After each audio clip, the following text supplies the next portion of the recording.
கைரேகை சாஸ்திரத்துல செல்வ நிலை எளிமையாக வரக்கூடிய, பொருளாதாரம் ஒரு குறிப்பிட்ட வயதுக்கு பிறகு முழுமையாக மேன்மை அடையக்கூடிய ஒரு சில ரேகை அமைப்புகள் அப்படிங்கிறது இருக்குது. கைரேக சாஸ்திரத்தின் கவைரேகை.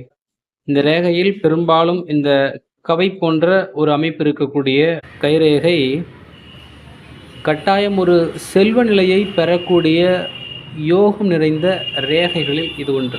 நிறைய கவைகள் இருக்கும். உதாரணத்துக்கு இது இருக்கு பார்த்தீங்களா? ஒரு கவை போன்ற அமைப்பு அப்படிங்கிறது வரும். இது போன்ற கவை ரேகை இருக்கும் பட்சத்தில் உங்களுக்கு இந்த செல்வ நிலை உயர்வதற்கான ஒரு சந்தர்ப்ப சூழ்நிலை எதிர்பாராத விதமாக வந்து அமையும்.